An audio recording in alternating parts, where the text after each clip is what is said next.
चिंता से चतुराई घटे, दुख से घटे शरीर, पाप से लक्ष्मी घटे, कह गए दास कबीर। मैं ये क्या बोल रहा हूं आज, ये आपको समझना जरूरी है। जैसे इस चीजों में अलग अलग चिंता से होने वाले नुकसान बताए। चिंता, टेंशन, परेशानी, इससे रिलेटेड एक कॉमन डिसीज, कॉमन प्रॉब्लम या कॉमन सिम्टम है हाइपरटेंशन या ब्लड प्रेशर। तो हम आज और आने वाले और 3 वीडियो में, टोटल 4 वीडियो के सेट में हाइपरटेंशन को ठीक से समझेंगे। पहले इंट्रोडक्शन, उसके बाद उसका डायग्नोसिस और उसके होने वाले अलग अलग नुकसान, उसके बाद लाइफस्टाइल मॉडिफिकेशन को हाइपरटेंशन से कैसे जोड़ा जाए और अंत में उसके क्या ट्रीटमेंट्स हो सकते हैं उस बारे में। तो ये 4 वीडियो की सीरीज आप लोग अच्छे से देख लोगे तो शायद हाइपरटेंशन के बारे में आपको ठीक से समझ में आने लग जाएगा।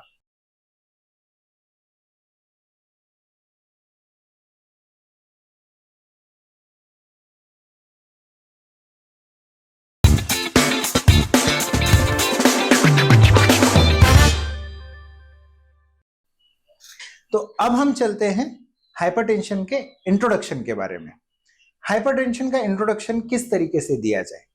सबसे पहले ये वेल नोन डिसीज है या वेल नोन सिम्टम है। मैं बार बार सिम्टम और डिसीज दोनों शब्दों का प्रयोग कर रहा हूं। एक बार सिम्टम, एक बार डिसीज। तो क्या ये दोनों ही है या ये दोनों ही नहीं है, कुछ और ही है?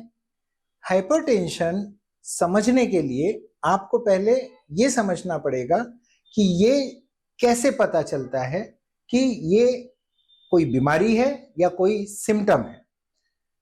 बीमारी हम उन चीजों को बोलते हैं जिन चीजों के अंदर किसी बैक्टीरिया, वायरस या कोई एक पर्टिकुलर ऑर्गन या पर्टिकुलर सिंड्रोम, इसको मिलके एक डिसीज बनता है। और सिम्टम हम उसको बोलते हैं जैसे फीवर होता है, जैसे रैश होता है। ये सब हमको कुछ इंडिकेट करते हैं, कहीं पहुंचाते हैं, कहीं लेके जाते हैं। वो हमें डिसीज तक लेके जाते हैं, कारण तक लेके जाते हैं, निदान तक लेके जाते हैं। उसको हम सिम्टम बोलते हैं। तो हाइपरटेंशन ये दोनों ही हो सकता है। ये कभी सिम्टम भी हो सकता है, ये कभी डिसीज भी हो सकता है। हम अगर एक जोर से दौड़ लगाएं तो हमारा ब्लड प्रेशर बढ़ने लगता है। अब मैंने नया एक शब्द यूज किया, ब्लड प्रेशर। क्या हाइपरटेंशन और ब्लड प्रेशर एक चीज है? हाइपरटेंशन डिसीज का नाम है, सिम्टम का नाम है। ब्लड प्रेशर बढ़ना ये मापा जाने वाली चीज है, गिन सकने वाली चीज है। जैसे शुगर और डायबिटीज। शुगर हम गिन सकते हैं, डायबिटीज एक डिसीज है। बोली भाषा में दोनों को एक जैसा ही बोलते हैं। ब्लड प्रेशर ये एक ऐसी चीज है जिसको हम बाहर एक इंस्ट्रूमेंट से गिन सकते हैं। हमारे शरीर में लगभग 22,000 किलोमीटर की नसें होती हैं।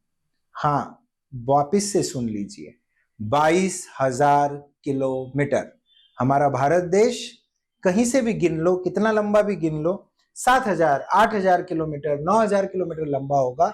हमारे एक ह्यूमन बॉडी में, एक शरीर में लगभग 22,000 किलोमीटर की नसें होती है। इन नसों में दौड़ने वाला खून एक पर्टिकुलर प्रेशर से दौड़ना बहुत जरूरी होता है। जैसे हमारे शरीर के अंदर एक माना जाने वाला एक ब्लड प्रेशर का फिगर होता है 120/80। ये एक एवरेज स्टैटिस्टिकल फिगर है। 120/80 हर ह्यूमन का ब्लड प्रेशर नहीं हो सकता, और अलग अलग ब्लड प्रेशर होने का मतलब वो एबनॉर्मल है ऐसा भी नहीं होता। ब्लड प्रेशर क्या होता है?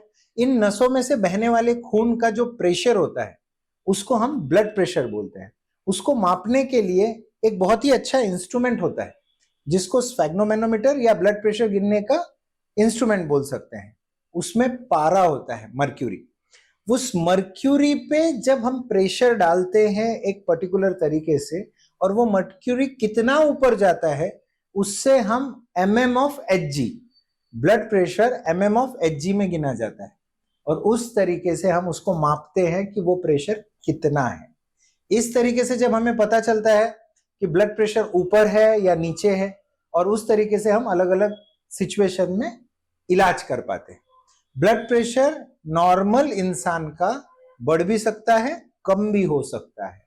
किसी सिचुएशन में हमने अगर पानी कम पिया, अगर हम उपवास कर रहे हैं, हमने खाने के अंदर बहुत ही कम मिनरल्स खाना चालू कर दिए, नमक कम जा रहा है, यूरिनेशन ज्यादा हो रहा है, इन कंडीशंस में ब्लड प्रेशर कम भी हो सकता है।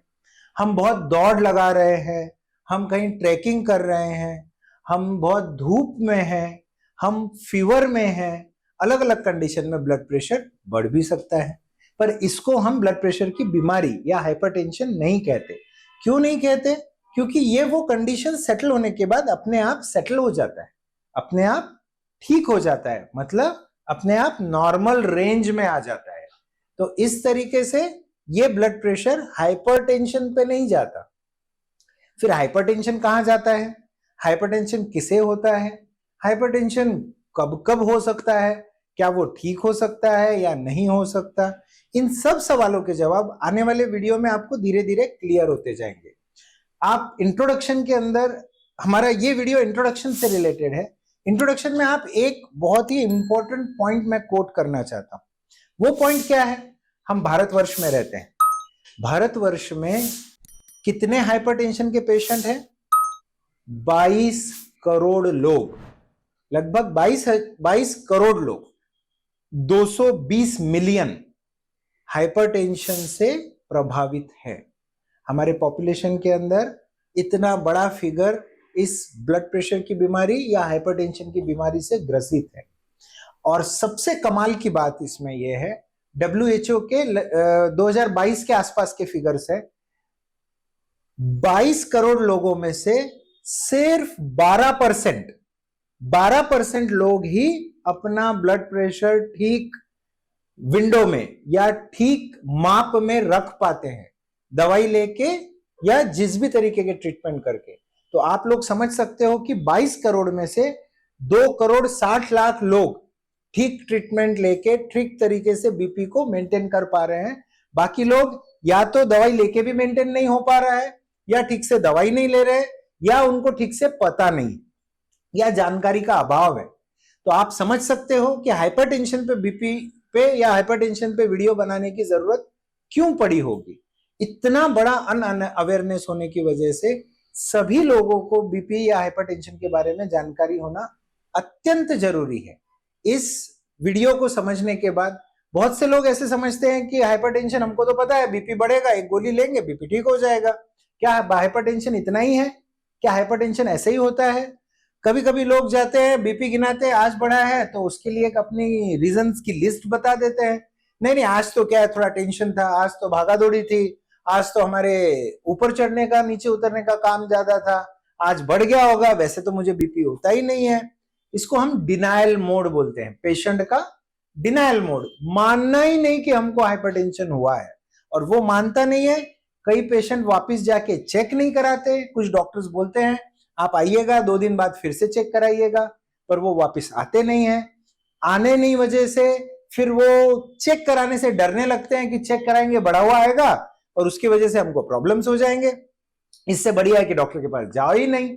इन सब कारण से हम लोग बहुत कम पॉपुलेशन का बीपी या हाइपरटेंशन ठीक कर पाते हैं, क्योंकि पेशेंट का जब तक कंसेंट नहीं होगा हम लोग ठीक से काम नहीं करवा पाते।